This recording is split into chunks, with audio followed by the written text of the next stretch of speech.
Oops. Welcome. My name is Madeline Ruggiero, and I'm an assistant professor librarian at Queensborough Community College in New York City. So I will be presenting with you collaboratively with an English instructor from my college.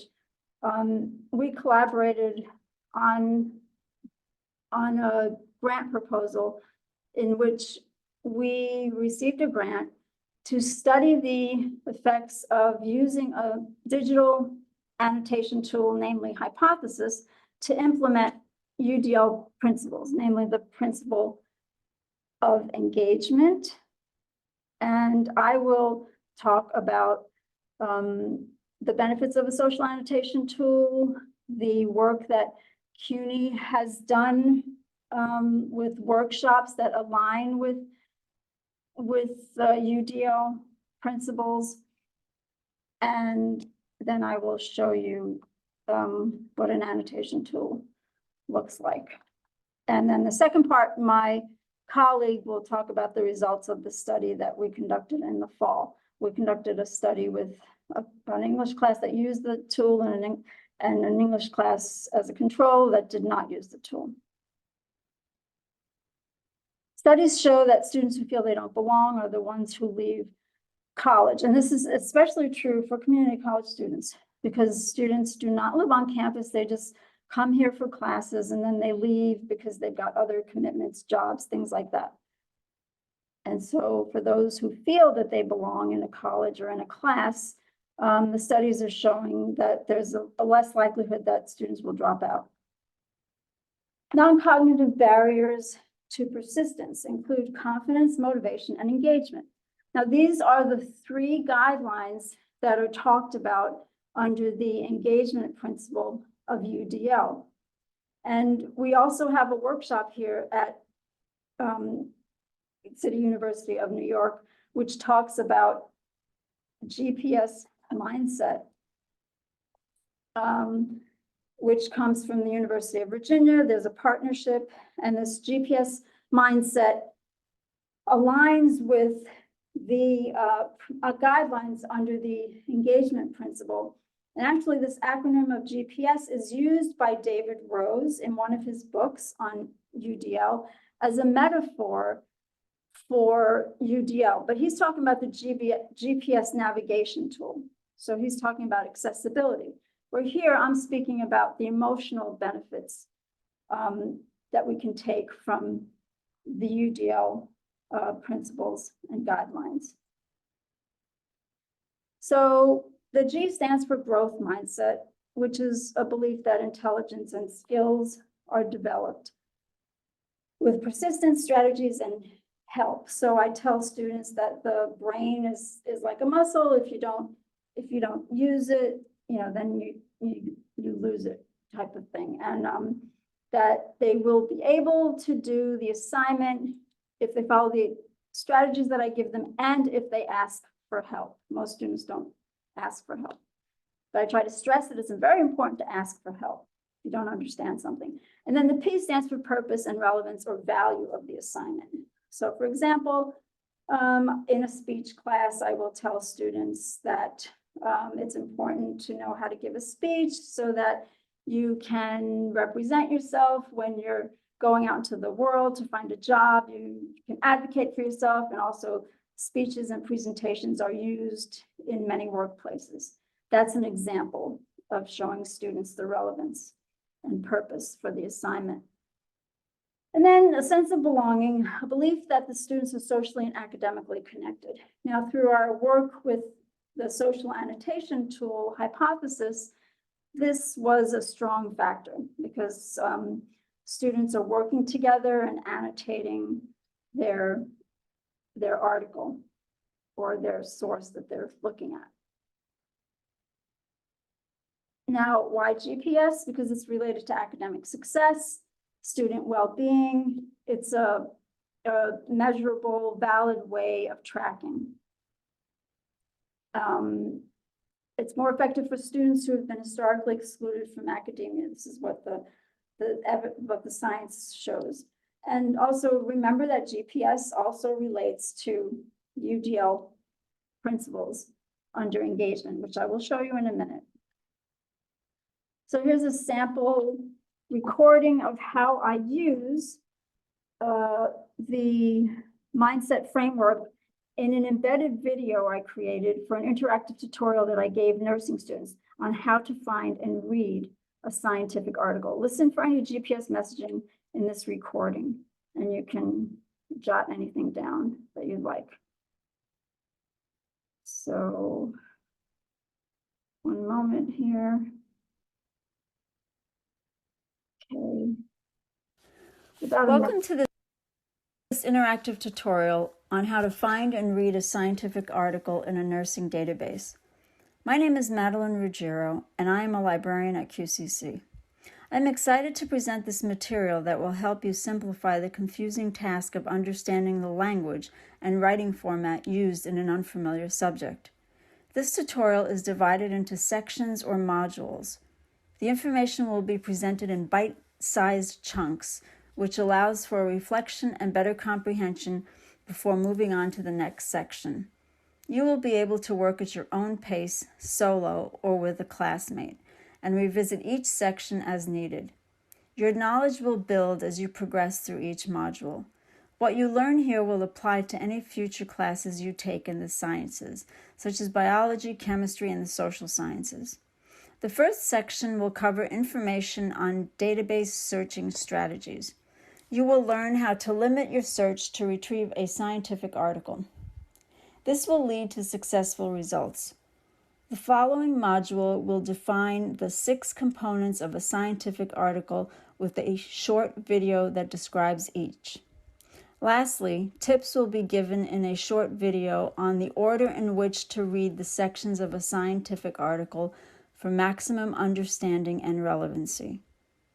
You will be given 2 quizzes after each video to test your knowledge. You can rewind as needed while answering quizzes. The completion of this tutorial will improve your ability to find and read a scientific article. Please feel free to contact me with any questions or concerns you might have about your understanding of how to find and read a scientific article. Okay, so now here I created, I planted the seeds for the GPS messaging. So I talked about what the relevance was about the assignment to motivate students. I spoke about the learning outcomes, and I spoke about what they should expect, that I organized information into bite-sized chunks, and that's also aligning with UDL as well. So now the students know what to expect. And I tried to emphasize that you need to ask for help. So there was the growth was in there, the G was in there, the P was in there, sense of belonging. Well, that's when, if they're doing this together, then they will get the sense of belonging. So let's move on. Now, students' beliefs about their growth can impact their ability to succeed academically. And so if a student doesn't believe that they can do the assignment, they won't be motivated. Many students believe they can't do math, or they say, I'm not good at math, but you need to instill in the students that if they work hard, if they follow the strategies that I'm giving you, and especially if they come and ask for help, that they will be able to do the work. Now, these are the 2 different mindsets. There's the fixed mindset where the student believes that they can't do anything, and then there's the growth mindset where the students are taking on a challenge and they have more confidence. And we're trying to promote the growth mindset. So creating growth mindset culture is making sure that the student has confidence and that they believe that they can learn through persistence and through trying hard. And there's actually been studies done on students who say that they can't learn math, but studies have been done that show if students try hard and ask for help and persist, that they will be able to learn how to do math. It's not a all or nothing. Students don't see the purpose or value in the information and are not motivated to learn. So students who see the purpose of why they are doing something will be more motivated to actually do the activity. That's why it's important to tell students why they are doing something. Transparency in learning enhances student learning, and I just went over that. So telling the students why they need to do something. For example, I said in my embedded tutorial that they will be using this information for other classes, not just for their nursing classes, but it would be useful for chemistry and biology and psychology. And students don't feel a sense of belonging. This can lead to disengagement. And as I said before, this often happens at community colleges, where students are just drifting in and out of classes and not really making connections. So it's helpful to create a class where students are encouraged to engage with each other and with the instructor. Students with a sense of belonging feel socially connected, supported, and respected. They trust their teachers and peers, and they're not worried about being treated as stereotyped, and they're valued. And again, the pushing for a sense of belonging, students have fewer behavior problems and more often they're more open to critical feedback. This is all what the research is telling us that I've written here. And again, more of what the research is telling us. Now, as far as this slide is encouraging the instructor to tell stories, because students can learn from storytelling so that they can relate. So for example, I tell students a true story about myself, and that is that when I was in college, I took my first writing or English class and I got an F on my first paper. Then I went and saw the teacher, asked for help, and I ended up with an A in the class. So if you seek out help, teacher can give you strategies, and then you work at it, and you can end up with an A in the class. So that's just an example of the story. So if you tell students stories, so that showing students that you've been there as well, so that you make it so that they can relate to you better. And these are some ways you can create the G and the P and the S in the classroom. You can vary methods in which you are applying your materials. Students need to believe they can do the work. Give small bites of information, the whole chunking that I spoke about in my video, in my embedded video in the tutorial. Give positive feedback, build relationships with students. Our role as instructors in creating a GPS mindset culture, try new ways of teaching or presenting information. I mean, this is very much aligns with UDL. Create a welcoming and inviting environment that encourages engagement. Provide yourself as an instructor that cares about their learning. Okay, motivation mindset, or GPS, addresses UDL principles. So the whole growth mindset was coined by Carol Dweck, and she refers to a person's belief that skills and abilities can be developed, especially through hard work, trying challenging things, learning from failure, adjusting strategies, and I would also add asking for help, which is very important. So the UDL includes GPS emotional supports. And most of this is found under the engagement principle of UDL.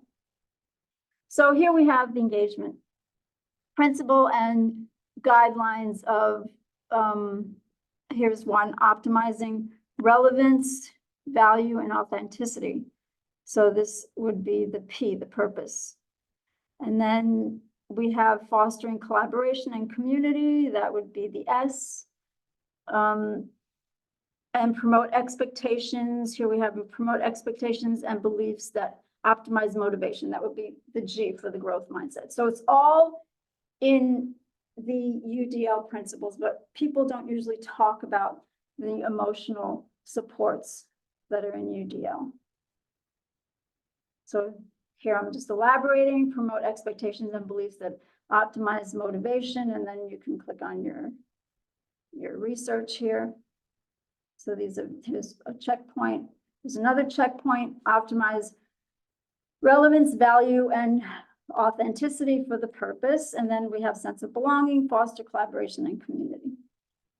And do you really know what students understand when you are reading? So now I'm going to be talking about our annotation tool. And I wanted you to listen to this video, and if you can try and figure out what language they're speaking. Freezing cold in 89 years old. You the cold maze say I'm freezing cold in 89 years old. All right.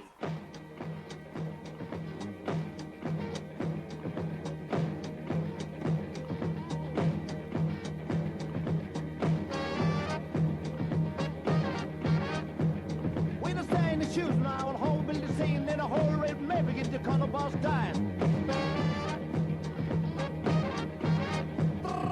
Chance to mind me get a cold, baby, stay yet, Bill Joe.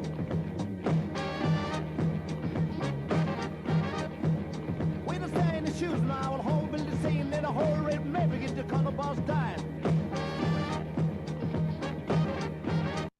Okay, that's enough of that. I mean, I know it's a catchy tune, but there's no reason to listen to the whole thing. So what this is, it may sound like English because you hear the word all right, but it's not English. It's really gibberish. It's nothing. I mean, it's what this was done in 1972, and it's what how Italians heard American music sound like. So do we really know what students understand when they're reading? They may be understanding a bunch of gibberish and we don't know it. And that's where the annotation tool comes in, because it helps. You can actually see where students are confused when you have annotation, when you're working with annotation tools. So creating a learning environment that is supported by intentional teaching with hypothesis, annotation tool. The annotation tool supports purpose and relevance by demonstrating that students have agency to question and can carry this confidence into their daily lives as they navigate their college experience and institution. So for example, if they're questioning, if they're shown that they're allowed to question the reading, hopefully they will develop confidence that they will be able to use and have agency when they're dealing with the college experience, especially first generation students who don't have anybody to help them, so that they can question things in the financial aid office instead of just taking things at face value. This is the hope. And then the social annotation tool supports sense of belonging by facilitating interpersonal connections through reading collectively and building community. Social annotation tool supports growth mindset, encouraging growth, making reading transparent, and getting instant feedback. Using collaborative reading with a digital annotation tool to implement the GPS mindset or to implement UDL. Set the tone and expectation for the course on the first day of class by reviewing the syllabus together and use the social annotation tool hypothesis. So the process of sharing and discussing, which is done in collaborative reading, has long been proven to improve learning by the social constructivist theorist on learning. So I'll tell you a story about this. A student, I was on a committee, a writing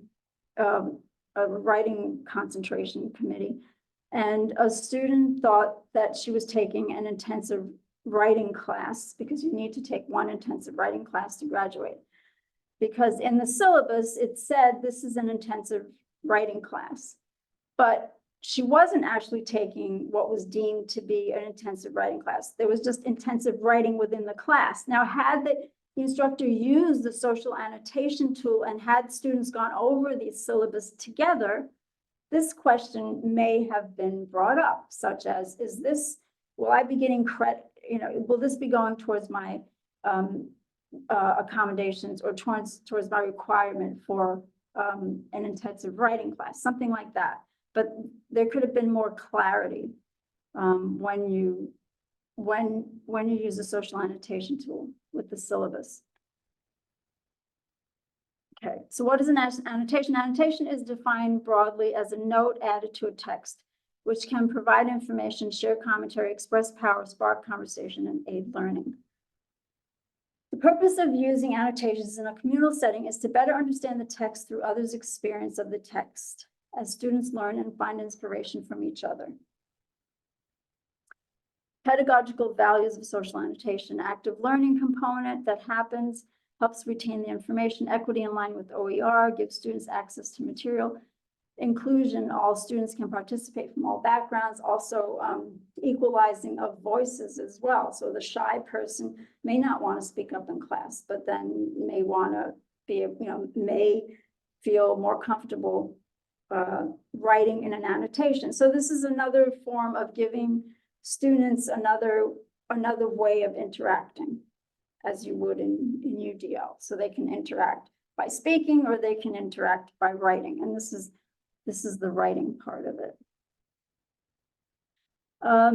Benefits lower level readers: positive results within groups of lower level readers.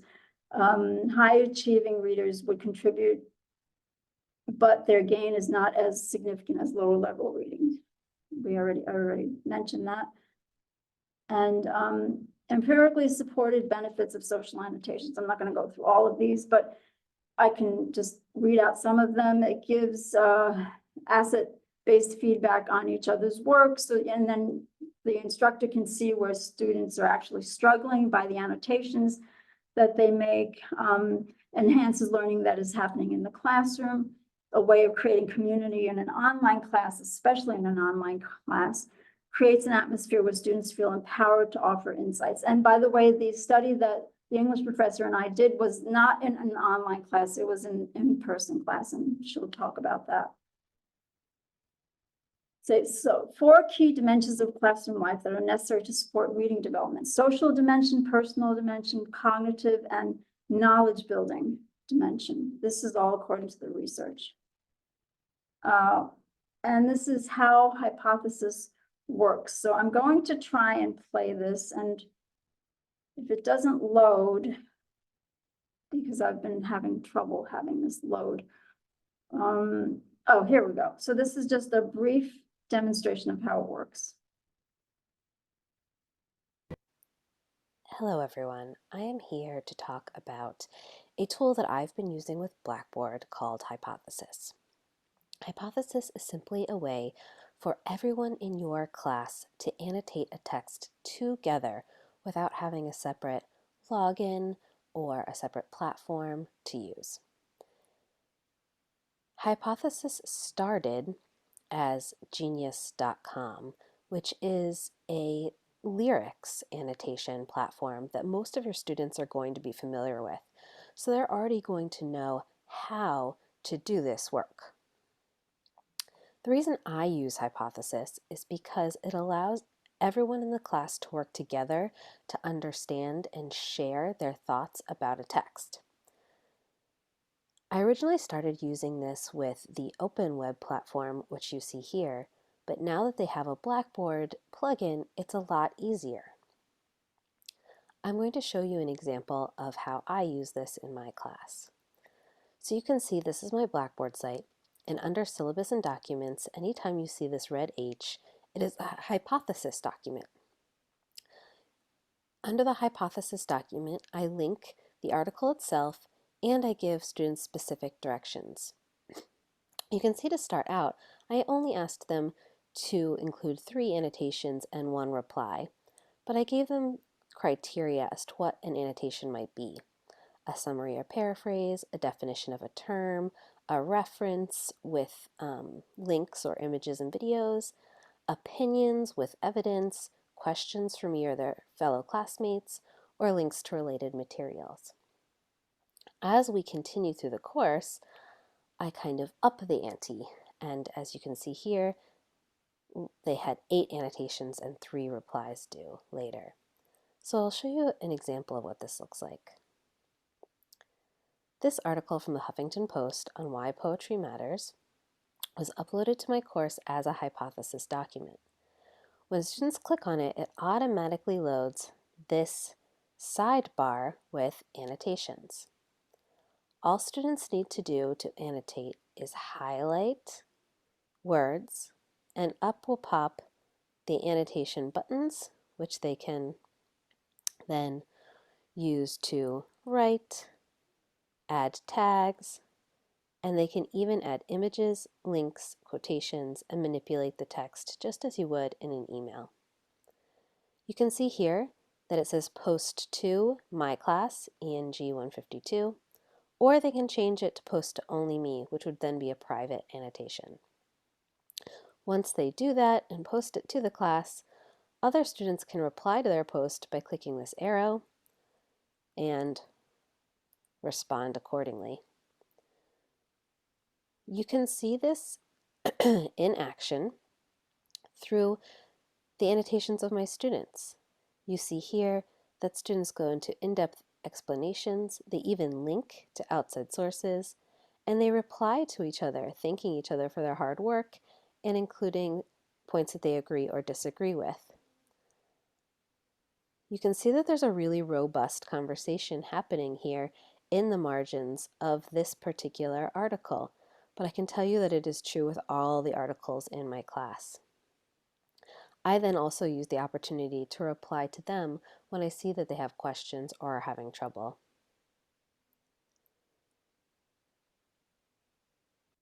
Okay, so that's an example of hypothesis. Let's move on to the next slide. Oh, just a moment. I have a little glitch here, just a moment. Okay, so the assignment sequence when you're using hypothesis. Annotate a text, students respond, instructor can interject when needed, use student insights as slides in class, provide further research for debates, derive low-stakes writing prompt, student-led discussion, ask students to glean information for their assignments. How can social annotations be used in the classroom? You can annotate the syllabus as we spoke about. You can take an article and seed it with different questions and have the students answer, so you can pre-populate text with questions. Prompt students to build off of each other's interpretations of a text. Small pieces of meaningful excerpts from a text can be highlighted. So the instructor will talk about her assignment and what she assigned the students to do. They had to read, I think it was a graphic novel, and then they had to find an article about the subject in the graphic novel and respond to it in the annotation tool, respond to the article in the annotation tool. Why annotate the syllabus? Make the syllabus a social and interactive experience. Ask clarifying questions, sharing opinions about reading assignments, noting confusions and uncertainties, which I spoke about, responding to and clarifying policies. I also spoke about that.